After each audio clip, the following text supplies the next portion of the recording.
लेकिन ये व्यवस्था जरूर इस सरकार को खड़ा करना है कि ऑफिसर और मंत्री का बेटा स्वयं सरकार के स्कूल में पढ़ाना शुरू कर दे।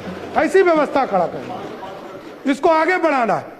नीतीश जी ने पूरा इंफ्रास्ट्रक्चर दिया है, स्कूल में शिक्षक को पहुंचाया और लगभग 5 लाख शिक्षकों की बहाली की और सबको मुख्य धारा में लाने का काम किया है। इसलिए हम लोग अब लगकर इसको आगे बढ़ाएंगे और पूरी व्यवस्था को खड़ा करेंगे। जय हिंद साथियों, एक बहुत बड़ी मुद्दा निकल के आ रही है, बहुत बड़ी अपडेट निकल के आ रही है। अभी आप लोग वीडियो के क्लिप में देखे होंगे कि सम्राट चौधरी जो बिहार के नए मुख्यमंत्री हैं, उन्होंने एक बहुत बड़ी फैसला ले ली है, जिस फैसले को लेकर के पूरे भारत के लोग परेशान हैं। आप लोग सुन रहे होंगे, समझ रहे होंगे कि सरकारी और प्राइवेट स्कूल को लेकर के जो विवाद शुरू हो चुका है, इस चीज पर कंट्रोल पाने के लिए सम्राट चौधरी ने कुछ बड़े बड़े ऐलान किए हैं। इस ऐलान के अंतर्गत आप लोग वीडियो क्लिप में सुने होंगे, लेकिन मैं आप लोगों से बातचीत करने का प्रयास करूंगा कि अभी अभी आप लोग भी देखे होंगे कि नए तरीके से हमारे पड़ोसी मुल्क जो है नेपाल में जो नए मंत्री जो बने हैं, 35 वर्ष के जो नए चेहरा उभरता हुआ आया है, जो बलेंद्र शाह के रूप में है, और उन्होंने क्या किया है कि वहां के सभी प्राइवेट स्कूल को बंद कर दिए हैं। सभी का आदेश है, वहां पर प्रधानमंत्री का आदेश है कि चाहे वो नेता हो, मंत्री हो, विधायक हो, चाहे बड़े अफसर हो, डीएम, एसपी, डीआईजी, दरोगा, किसी का भी बेटा हो या बाल बच्चे हैं, सभी का बाल बच्चे कहाँ पढ़ेंगे? सरकारी स्कूल में। तो कहीं ना कहीं पड़ोसी मुल्क जब इस आदेश को लागू किया है, तो आपका भारत भी, और भारत में ये बिहार का पहला ऐसा स्टेट है जहां पर माननीय मुख्यमंत्री सम्राट चौधरी ने इस फैसले पर खरा उतरने का प्रयास किया है, क्योंकि उन्होंने सदन में ये साफ साफ बात कहे हैं कि अब जो है बड़े बड़े अधिकारी, बड़े बड़े अफसर, नेता, मंत्री, विधायक के जो भी बेटा या बेटियां है, यानी कि जो भी उनके लड़का लड़की है, ये सभी लोग सरकारी स्कूल में पढ़े, ये मैं व्यवस्था खड़ा करने का प्रयास करूंगा।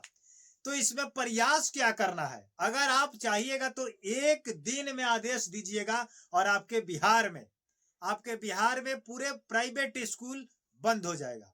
अगर बंद नहीं करना है, उसको भी चालू रखना है, ओपन रखना है, तो आपको सिर्फ ये आदेश जारी कर देना है कि सभी प्राइवेट स्कूल सरकारी निजीकरण कर दिया जाए और उसमें जो भी टीचर हैं वो पढ़ाएंगे, उनको वेतन दिया जाएगा जिस हिसाब से वो काम करते थे। अगर उससे टीचर भी हटा देना है तो कोई दिक्कत नहीं है। आपके सरकारी स्कूल में आपने इतना न टीचर को डाल दिया है, इतना न स्टाफ वहां पर है कि प्राइवेट स्कूल में जाने की आवश्यकता नहीं है।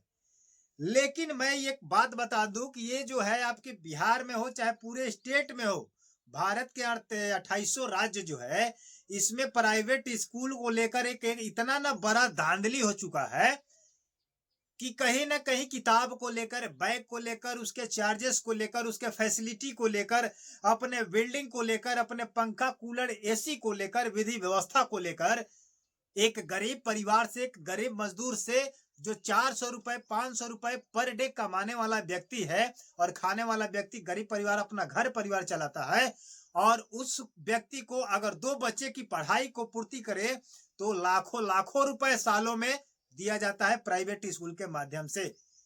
और एक तो इसमें नया सिस्टम कर दिया गया है कि री एडमिशन किया जाता है।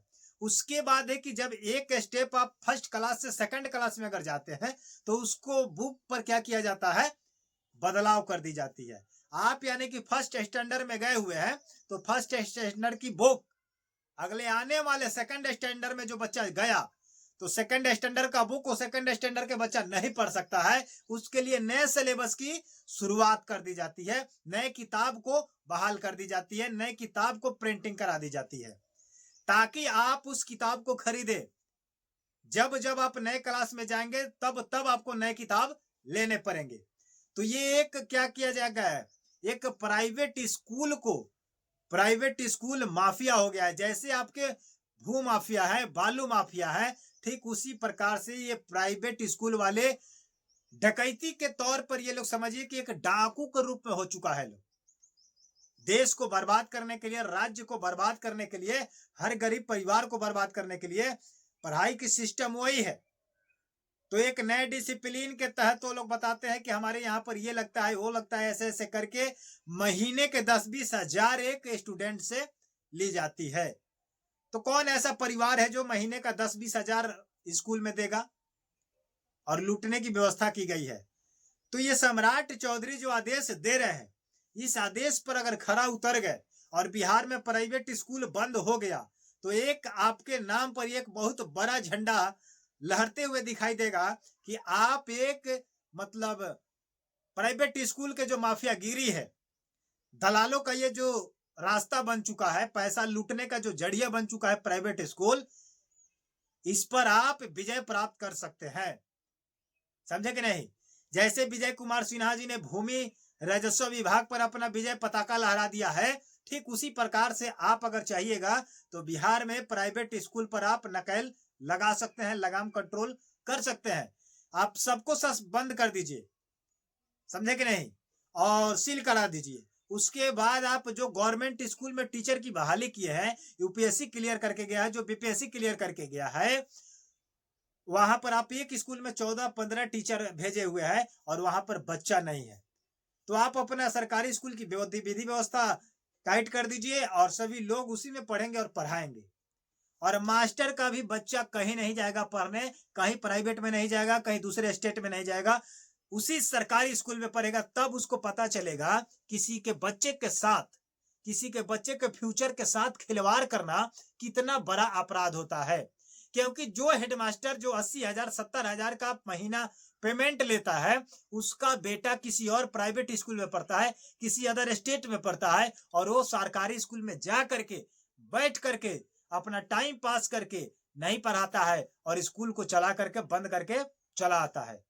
तो कहीं ना कहीं जब उसके साथ ही ये जब प्रक्रिया चालू होगा तो वो भी अपना रिस्पॉन्सिबिलिटी जान जाएगा, वो भी अपना उत्तरदायित्व जान जाएगा कि एक सरकारी टीचर का महत्व क्या होता है। जब उसके बाल बच्चों पर वही फ्यूचर आएगा, वो भी कहीं सरकारी स्कूल में पढ़ेगा और सरकारी टीचर ही पढ़ाएंगे, तब जाकर के उसको पता चलेगा कि सरकारी टीचर बनने के बाद आपको क्या करना चाहिए।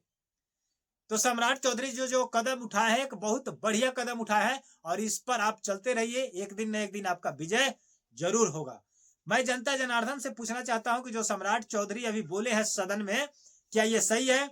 और इस पर अगर काम करते हैं तो कितना % काम सही होगा या गलत होगा? आप लोग जरूर बताइएगा कमेंट सेक्शन में। मिलते हैं नए वीडियो के साथ, नए अपडेट के साथ। तब तक के लिए जय हिंद, जय भारत, धन्यवाद।